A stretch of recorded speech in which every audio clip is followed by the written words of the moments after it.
चारा खा लिया, घोटाला में संलिप्त होकर के वो सलाखों के अंदर में बंद है। उनके बेटा बिहार के बचाव की बात कर रहा है, विकास की बात कर रही है। विकास की ओर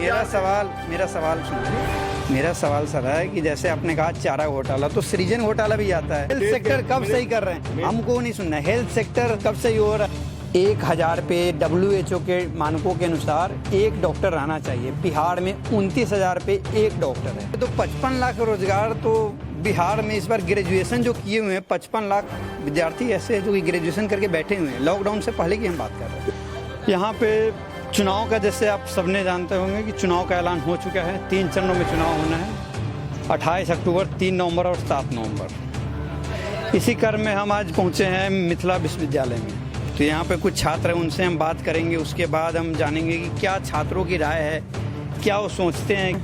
जी, आपका नाम क्या हुआ? मेरा नाम सौरभ कुमार ओझा हुआ। अभी मैं भारतीय जनता पार्टी के भाजयुमों के जिला प्रवक्ता के दायित्व में हूँ। और इस आगामी विधानसभा चुनाव में मैं आप तमाम साथियों का तहे दिल से वंदन और अभिनंदन करता हूँ। अच्छा, क्या नाम बताया आपने? सौरभ कुमार ओझा। सौरभ कुमार ओझा, आप जिला प्रभारी हैं बीजेपी के दरभंगा विधानसभा? नहीं, जाले विधानसभा का मैं प्रभारी हूँ और दरभंगा शहरी विधानसभा मैं जिला का प्रवक्ता भी हूँ सर, भारतीय जनता पार्टी युवा मोर्चा की ओर से। अच्छा, युवा मोर्चा की तरफ से प्रवक्ता है। धन्यवाद जुड़ने के लिए।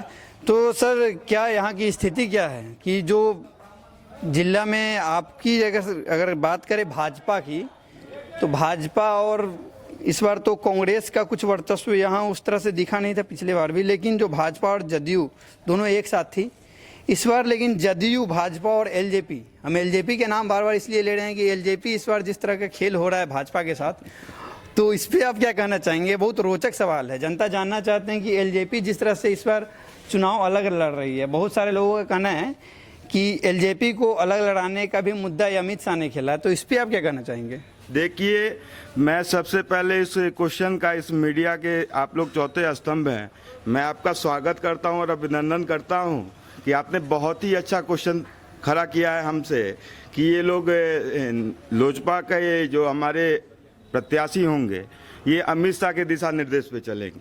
अगर ये हमारे विपक्ष वाले इस बात को कह रहे हैं तो ये हमारे लिए एक सौभाग्य का विषय है कि ये बात हमारी विपक्ष की टीम समझ चुकी है कि हमारे देश के प्रखर वक्ता, देश के सेवक, हमारे देश के प्रधान यशस्वी श्री नरेंद्र मोदी जी का जो सपना था वो धरती पे साकार होते हुए दिख रहा है। सबका विकास जो हमारे देश के प्रधान की जो सपना थी वो साकार होते हुए इस मिथिलांचल क्षेत्र में और बिहार में दिख रही है। उसके लिए मैं तहे दिल से विपक्ष का भी अभिनंदन और वंदन करता हूँ। तो जैसा कि आपने सुना कि बीजेपी तो खुल के सपोर्ट नहीं कर रही है, लेकिन जो लोकल लेवल पे, ग्रामीण लेवल पे जैसे मैंने बात किया तो वहाँ कुछ एक आवाज़ से निकल रही है कि एलजेपी के विरोध में, एलजेपी के साथ में जैसे रखने का आवाज़ निकल रही है और जदयू के विपक्ष में, क्योंकि जदयू के साथ बीजेपी ने 15 साल, जैसे 96 से बात करें, उस समय से जब समता पार्टी थी उस समय से साथ दे रही थी। लेकिन उस समय बीजेपी को हमेशा नीचे, एक कहते हैं छोटे भाई का दर्जा मिला हुआ था। लेकिन बीजेपी इस बार कुछ अलग से दिमाग लगा लिए, क्योंकि एलजेपी को विपक्ष में खड़ा करके खुद की एक बड़ी पार्टी साबित करने में तुली है। क्योंकि अगर सीट का बंटवारा का यहाँ सवाल देखें तो 121, 122, मतलब 1 सीट का फर्क है। तो यहाँ पे आप समझिए खेल कैसे होगा। और हम कुछ बात करते हैं इनसे कि तो आप तो खुल के सपोर्ट कर रहे हैं कि ऐसा हो रहा है, लेकिन अगर बात करें एलजेपी की, तो एलजेपी तो कुछ दिन में उनका बयान आया था चिराग पासवान जी का कि वो बीजेपी के प्रत्याशी के खिलाफ भी अपना जो प्रत्याशी है वो भी उतारना चाहेंगे। देखिए, हम कल भविष्य की बात नहीं कर सकते हैं क्योंकि कल के भविष्य को किसी ने नहीं देखा है, लेकिन आज तक हमारा आत्मविश्वास और आत्मनिर्भर की बात हो रही है। और आने वाले आगामी चुनाव में भारतीय जनता पार्टी के तमाम ऊर्जावान साथियों की बदौलत हम बिहार विधानसभा में कितने सीट जीतेंगे यह हमारी पहली प्राथमिकता होगी। और मुझे यह आत्मविश्वास है, आप लोकतंत्र के चौथे स्तंभ हैं, आप लोगों के मार्फत में अपने उच्च नेतृत्व को मैं साधुवाद और वंदन और अभिनंदन और विश्वास दिलाना चाहता हूं कि आपने जो मुझे दायित्व दिया है, हमारे देश के प्रधान ने जो हम युवाओं को जो दायित्व दिया है, जो जिम्मेवारियां इस विधानसभा में दी है, इससे बहुत ही हर्षोल्लास मिल रहा है। और पूरे युवा साथी पूरे एकजुट के साथ भारतीय जनता पार्टी के समर्थन में मुझे पूर्ण विश्वास है कि आगामी चुनाव में हो सकता है कि हमारे सारे एनडीए के सारे प्रत्याशी एक तरफा क्लीन स्वीप अगर सरकार में बहुमत आपको नहीं मिला तो आप क्या करेंगे? अगर मान के चलिए जदयू अगर आपके पास बहुमत नहीं रहा जदयू और भाजपा को, तो किसका समर्थन लेगी? एलजेपी का समर्थन लेगी या राजद का समर्थन लेगी? राजद में जाने का भी कुछ जैसे लग रहा है कि राजनीति में कुछ भी असंभव नहीं है, ऐसा कहा जाता है। क्या कि राजनीति में आप देख लीजिए, जिस तरह से जदयू और राजद एक साथ आ सकती है तो कुछ भी हो सकता है। जिस तरह से कश्मीर में बीजेपी और पीडीपी एक साथ आ सकती है, तो हो सकता है यहाँ पे राजद और बीजेपी की सरकार बन जाए, कुछ भी पॉसिबल है।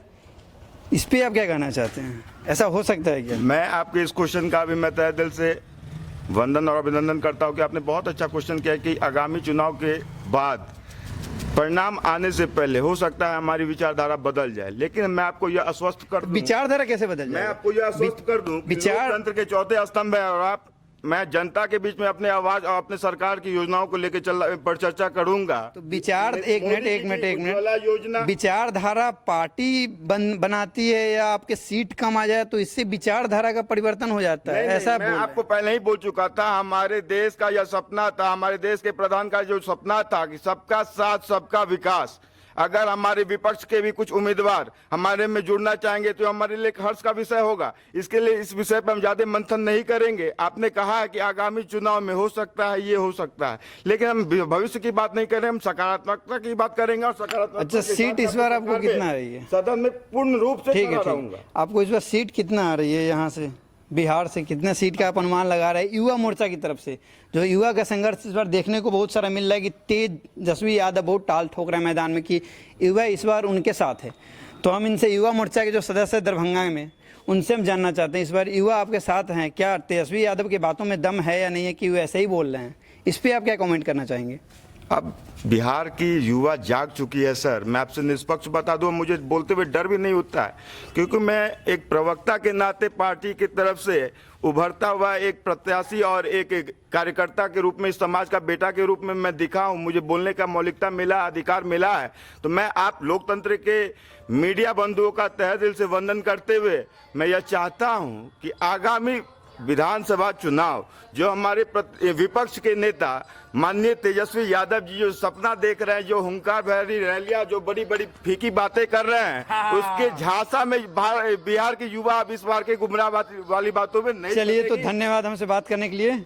जैसा कि आपने सुना, इनका कहना है कि बिहार के जो युवा है, जिनके पिताजी बिहार के पशुओं का चारा खा लिया, घोटाला में संलिप्त होकर के वो सलाखों के अंदर में बंद है, उनके बेटा बिहार के बचाव की बात कर रहे हैं और विकास की बात कर रही है। अब की युवा जाग चुकी है। देखिए आप, अब की युवा जाग चुकी है। विकासवाद और विनाशवाद दोनों में फर्क आज की युवा को पूर्णतः समझ में आ चुका है। इसलिए इस बार भारतीय जनता पार्टी की पूरी सरकार पूरी शक्ति के साथ बिहार विधानसभा में वक्ता के रूप में और कार्यकर्ता के रूप में दिखेगी। इसका मैं आपको आश्वासन देता हूं। तो जैसा कि आपने सुना, इनका विचार है कि जैसे युवा इस बार नरेंद्र मोदी की तरफ झुकाव है, जैसे इनका कहना है, क्योंकि ये बीजेपी के ऑलरेडी प्रवक्ता हैं, युवा मोर्चा के प्रवक्ता हैं, तो इनका तो ये कहना होगा ही। लेकिन जैसे जमीनी स्तर की बात कहें तो एक तरह से जैसे देखा जा रहा है लहर कि तेजस्वी यादव के एक युवाओं के प्रति उन्होंने एक आस जगाई है, जैसे लग रहा है।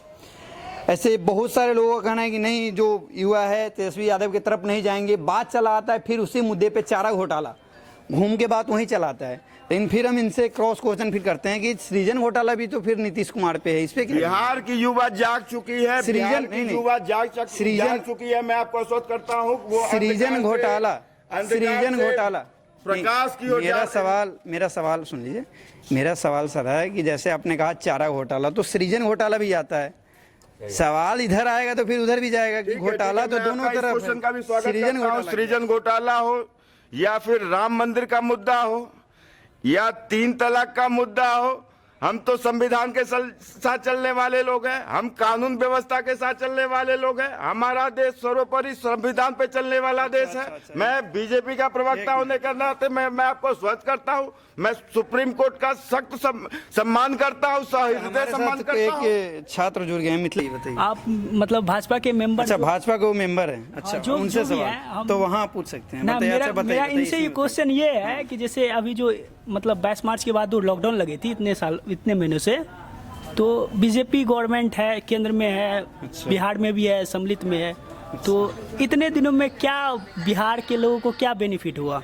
क्या बेनिफिट हुआ? इतना बेरोजगारी हो गया, अच्छा, जॉब कितने का छीना गया, गवर्नमेंट कहाँ कुछ की वर्तमान में? पर्सनली आपका सवाल है कि जो लॉकडाउन हुआ उस क्रम में जो बेरोजगारी बढ़ी और उसमें सरकार का क्या योगदान रहा, इस पे आप क्या जवाब देना चाहेंगे हमारे साथ? मैं नौजवान साथी अपने छोटे भाई जो बहुत अच्छा क्वेश्चन किए हैं कि इस लॉकडाउन पीरियड में सरकार ने क्या क्या योजना दी है और विद्यार्थियों के लिए बिहार में क्या क्या अवसर लाया है, इसका हमारे पास लिखित रूप से वर्णन है।